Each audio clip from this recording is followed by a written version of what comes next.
અમરેલી જિલ્લામાં 31 ડિસેમ્બરની ઉજવણી માટે મંગાવવામાં આવેલો વિદેશી દારૂનો મસમોટો જથ્થો સાવરકુંડલા રૂરલ પોલીસે ઝડપી પાડ્યો છે। વિદ્યાર્થીઓને આ પ્લાસ્ટિકના વોટર બેગ બોટલની આડમાં વિદેશી દારૂ બુટલેગર સુધી પહોંચે તે પહેલા પોલીસે બુટલેગરનો નવતર કિમિયો નાકામ કર્યો હતો અને 23 લાખ ઉપરાંતના મુદ્દામાલ પોલીસે કબજે કર્યો છે।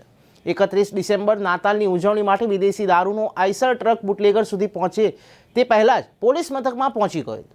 આ વખતે વિદેશી દારૂ માટે બુટલેગર દ્વારા નવતર કિમિયો અજમાવવામાં આવ્યો હતો, જેમાં વિદ્યાર્થીઓની વોટર બેગ, પાણીની બોટલ આઈસર ટ્રકમાં ઉપર રાખીને નીચે વિદેશી દારૂનો 259 પેટી એટલે કે 6960 બોટલ અલગ અલગ બ્રાન્ડ અને બિયર સાથે સાવરકુંડલા રૂરલ પોલીસ રાત્રિના વાહન ચેકિંગ દરમિયાન પૂર્વ બાતમીના આધારે સાવરકુંડલાના જેસર રોડ પર જે 2380 નો ચાલક પૂરપાટ ઝડપે ગાડી ચલાવીને પોલીસને ચકમો આપીને નાસી છૂટતા પોલીસે ફિલ્મી ઢબે પીછો કરીને વાહનને પકડવાની કોશિશ કરી, પણ ટ્રક ડ્રાઈવર અંધારાનો લાભ લઈને દારૂ ભરેલી આઈસર ટ્રક મૂકીને નાસી છૂટ્યો હતો અને પોલીસે 8,50,000નો વિદેશી દારૂના બિયર અને આઈસર ટ્રક સાથે 23,83,000નો મુદ્દામાલ કબજે કર્યો હતો।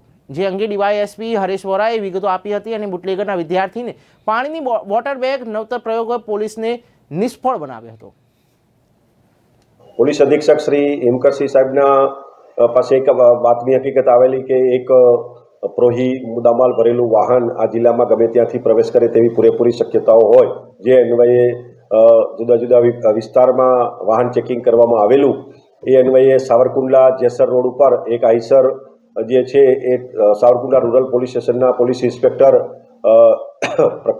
ચૌધરી તેમના સ્ટાફ સાથે ચેકિંગમાં હતા। એ દરમિયાન મળી આવેલ અને ઊભો રાખવાની કોશિશ કરતા તે ભાગી ગયેલ, જેથી પીછો કરતા થોડે દૂર જઈ અને વાહન રેડું બિનવારસી મૂકી અને ડ્રાઈવર અને એમાં બેસેલા કોઈ વ્યક્તિઓ હશે જે ભાગી ગયેલા હતા અને વાહનની તપાસ કરતા GJ 2380 8145 નંબરનું આઈસર મેટાડોર હતું અને એની અંદર તાલપત્રીની નીચે ચેક કરતા જુદી જુદી પ્લાસ્ટિકની બોટલો ભરેલા બોક્સ હતા, જે સ્કૂલોની અંદર બાળકોને નાની બોટલો પીવાના પાણીની આપવામાં આવે છે એ હતી। એ આડસ રૂપે રાખવામાં આવેલા હતા અને એની નીચે ચેક કરતા ઇંગ્લિશ દારૂની જુદી જુદી બ્રાન્ડની જે ઇંગ્લિશ દારૂની બોટલો છે એ કુલ 6,960 બોટલો મળી આવેલી છે અને એ આખી વિગતવારનું જેમાં બિયર છે, બધી જુદી જુદી 2-3 કંપનીઓનો ઇંગ્લિશ દારૂ વિદેશી કન્ટ્રી મેડ છે, જેની કુલ કિંમત જે 8,50,416 થાય છે અને આઈસર સાથે કુલ મુદ્દામાલ રૂપિયા 23,86,415નો થાય છે। આ ગાડીની અંદરથી કેબિનમાં ચેક કરતા અમુક ડોક્યુમેન્ટ, ગાડીના રજિસ્ટ્રેશનના કાગળો, ગાડી વેચાણ થઈ છે તે અંગેની હકીકત મળી આવેલ છે, પેટ્રોલ ડીઝલના બિલ પણ મળી આવેલ છે। જે અન્વયે અમારી પોલીસ અધિક્ષક સાહેબ હેમકર સાહેબના સુપરવિઝન નીચે કુલ 3 ટીમો કાર્યરત થઈ ગયેલ છે।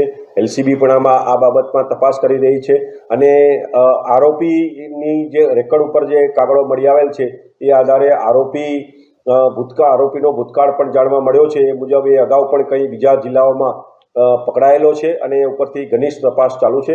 આગામી દિવસોમાં તમામ પુરાવો, સંલગ્ન પુરાવો એકઠા કરી અને તેની વિરુદ્ધ કાયદેસર કાર્યવાહી કરવામાં આવશે। આરોપીનું નામ છે ના, હાલના તબક્કે આરોપીનું નામ કોઈ જાહેર થયેલ નથી। અમારી થોડી તપાસ ચાલુ છે, તપાસ પૂરી થયેથી આપ સૌને જણાવવામાં આવશે।